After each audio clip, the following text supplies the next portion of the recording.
कालिया, कालिया देख अंधा आ रहा है। चल आजा पंगा लेते हैं। क्यों बे अंधे, बहुत जल्दी है क्या?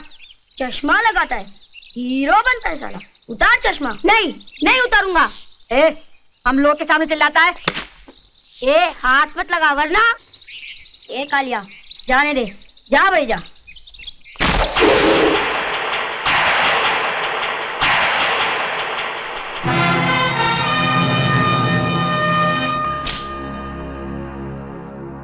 ए अंधे, ए सूरदास, चश्मा चाहिए?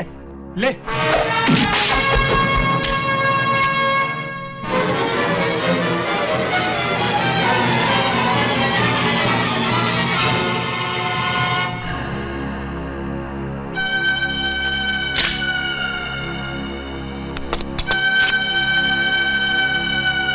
मामिया!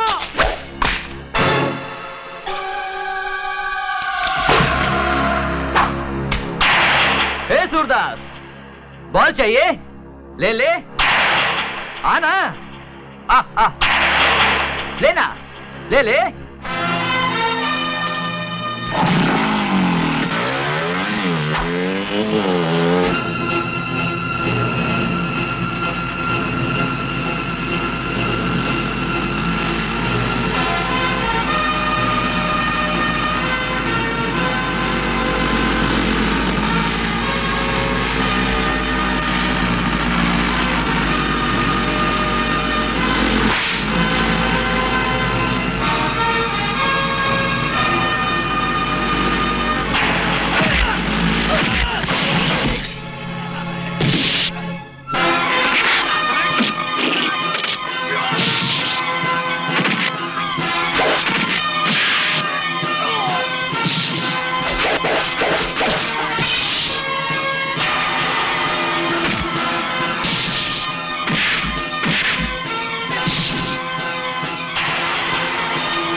मत मार, मैं हार गया। बस बस बस बस बस। आइंदा कभी इस चश्मे को हाथ लगाने की कोशिश की तो तेरी टांगे तोड़ दूंगा।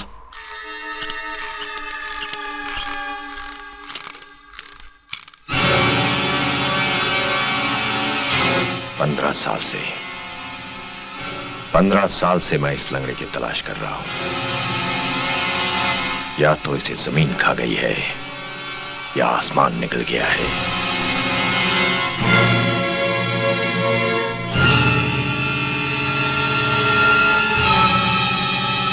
अगर ये लंगड़ा अपनी मौत मर गया तो मैं तुम्हें क्या जवाब दूंगा छोटे? दीवान साहब, सारा माल पकड़ा गया। मगर तुम कैसे बच गए? मैं बड़ी मुश्किल से किसी तरह जान बचाकर आप तक पहुंचा हूं। अच्छा किया। आपने पीछे कोई सबूत तो नहीं छोड़ा ना? बिल्कुल नहीं दीवान साहब। पुलिस ने तुम्हें देखा तो नहीं? पुलिस तो मेरा पीछा कर रही है। अच्छा,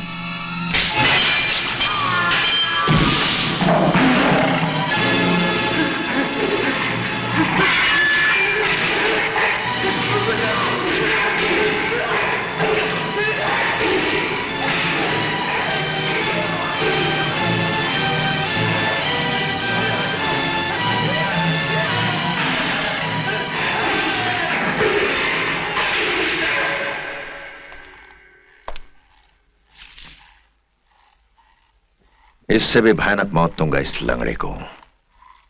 बस सिर्फ एक बार यह पता लग जाए कि सक्सेना खानदान का यह आखिरी कीड़ा धरती के किस कोने में रेंग रहा है।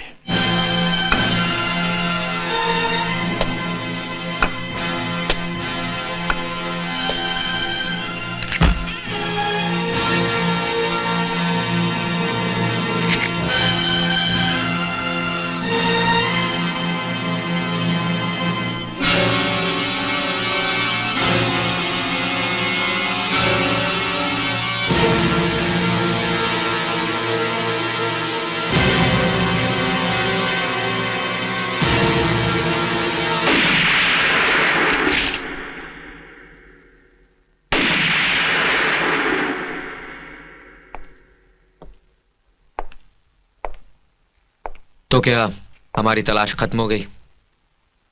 शायद। अपना सामान पैक कर लो करण। हम जा कहाँ रहे हैं? वही जहां से एक कहानी शुरू हुई थी।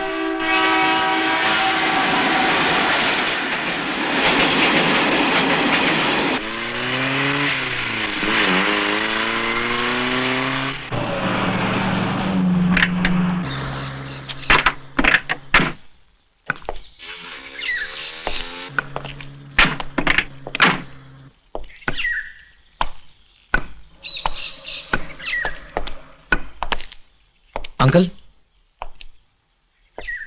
ये तो हमारा घर नहीं है। किराए का है। किराए का?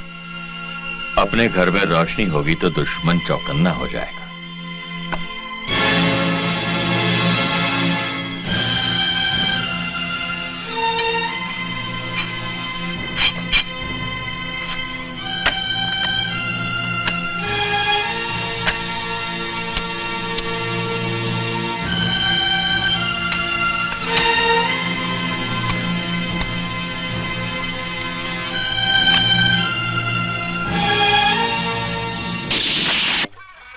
शक्ति नहीं आया, ये कैसे हो सकता है? जाओ दोबारा एयरपोर्ट जाओ, कहीं बैठा होगा, परेशान हो रहा होगा। सर, हम लोगों ने एयरपोर्ट का कोना कोना छान मारा, लेकिन शक्ति जी कहीं नजर नहीं आए। लंदन में भी ऐसा ही होता था।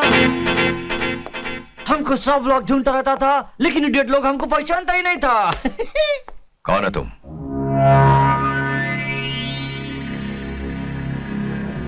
माई कौन?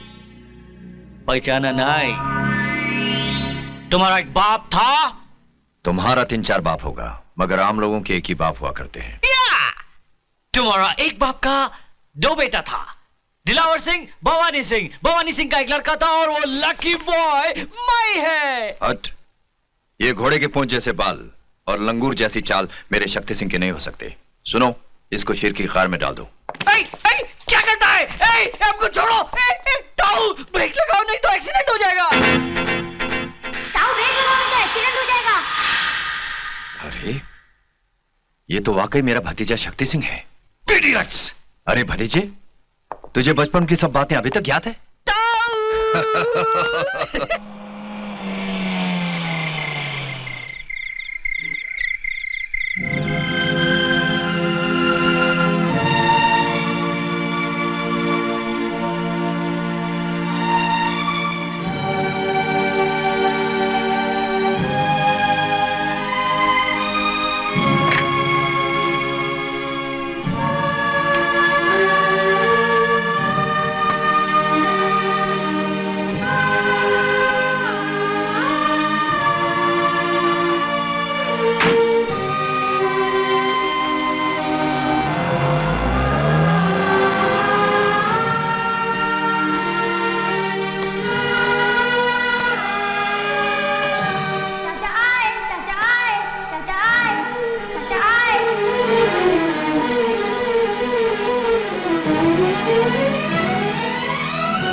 मीठे पत्थर बनाने वाले की आंखों में आंसू। इस घर के दरो दीवार में मोहब्बत और ममता की अब तक कुछ गर्मी बाकी है बेटे। जभी तो मेरे मन में जमा हुआ मोह पिघल कर आंखों से बह गया। हाँ बेटा। Great hotel, great. मुबारक हो। Thank you. आपको भी मुबारक। कॉन्ग्रेचुलेशंस। Thank you. शुक्रिया।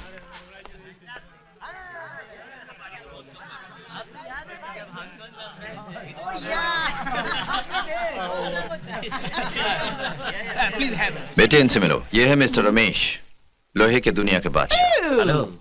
आगे आओ बेटे। ये है मिस्टर हरीश शाह, हीरों के बादशाह। I see. इनसे मिलो, ये है मिस्टर सुधीर राय, कपड़ों के दुनिया के। Badshah, that's right. ताऊ, अंग्रेज लोग ने कितना कोशिश किया, फिर भी हमारा इंडिया का सब बादशाह लोग को खत्म नहीं कर सका। इतना बादशाह बाकी है। और लंदन में सिर्फ एक ही क्वीन है। मुबारक हो अंकल। हेलो। हेलो बेटी। My God, princess. ये आपके लिए। Thank you. कैसे हैं आप? बिल्कुल ठीक हूँ बेटी, मगर तुम्हारे पिताजी नहीं आए? अंकल, डैडी की एक जरूरी मीटिंग निकल आई थी और मम्मी की तबीयत ठीक नहीं थी, इसलिए मुझे आना पड़ा। बहुत अच्छा किया। इधर हम बुड्ढा लोग से मिल ए के। भतीजे, मेहमानों के साथ बदतमीजी नहीं। टाउन लंदन में ऐसा ही होता है। यंग को तो यंग से मिलना चाहिए। बहुत अच्छा किया जो आप आया। Nice meeting you. नमस्ते। I like it. लंदन में भी ऐसा ही होता था। हम लेट नाइट पार्टीज के बाद लड़की को घर छोड़ने जाता था। बहुत मजा आता था।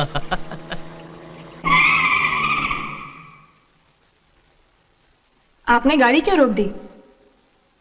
लंदन में भी ऐसा ही होता था।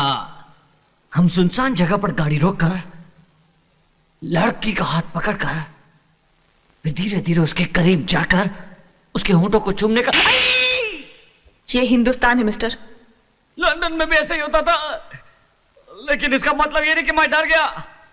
वो तो क्या है कि लड़की पर हाथ उठाना ठीक बात नहीं है, वरना इस हाथ से हम 10 लोगों को मार सकता है। You understand? I am very tough, very tough. देखा, डर गया।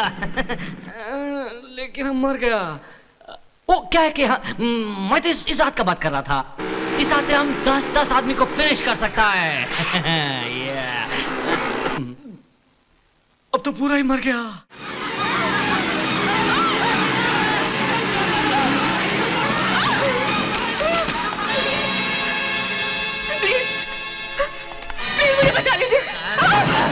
रुक जाओ,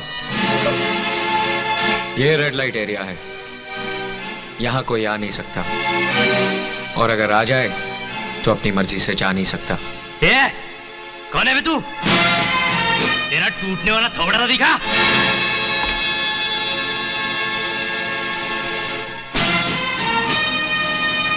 अबे ये तो सूरदास है, सूरदास।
अपनी हिफाजत नहीं कर सकती तो रात को निकलती क्यों हो?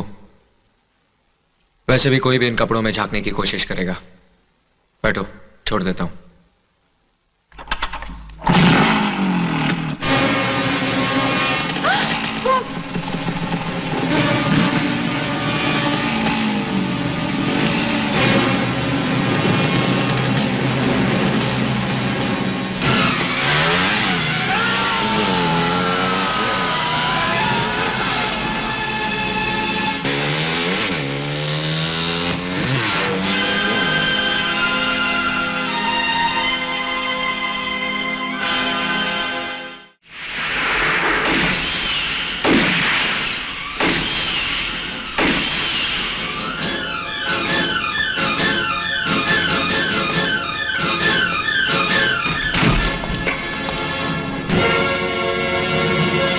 घर में अंधेरा क्यों है अंकल? इसलिए कि कहीं तुम मेरे चेहरे पर शिकस्त की परछाइयां ना देख लो। जिनकी आंखों में मंजिलों के ख्वाब होते हैं वो शिकस्त और हार की बातें नहीं किया करते। मंजिल के ख्वाब विजय पथ पर चलने वाला वो सिपाही देखता है जिसकी कमर में हथियार होता है, लड़की की कमजोर बाहें नहीं।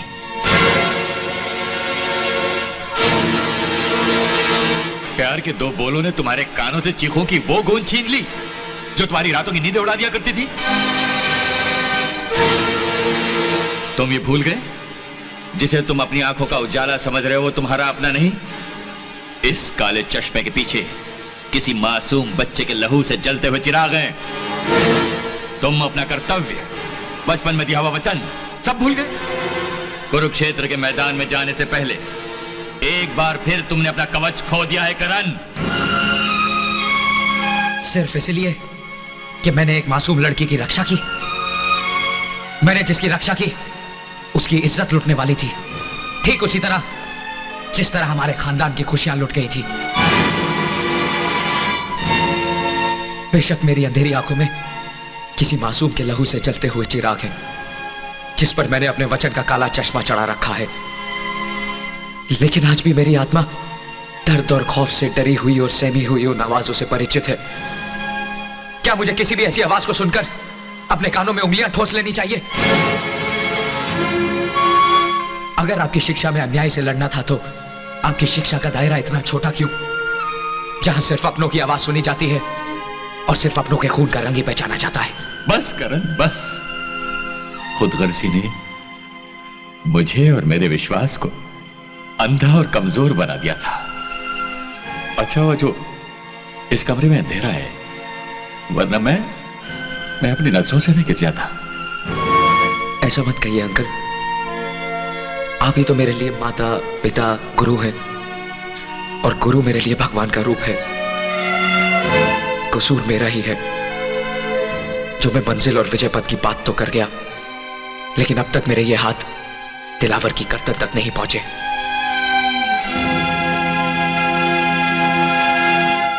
आपके चरणों की सौगंध, आज से मैं अपना हर सुख हर खुशी भूलकर सिर्फ अपना मकसद याद रखूंगा। मैं आपसे वादा करता हूं कि मैं अपने ये हाथ दिलावर के खून से रंगकर अपने गुरु को उसकी गुरु दक्षिणा अदा करूंगा।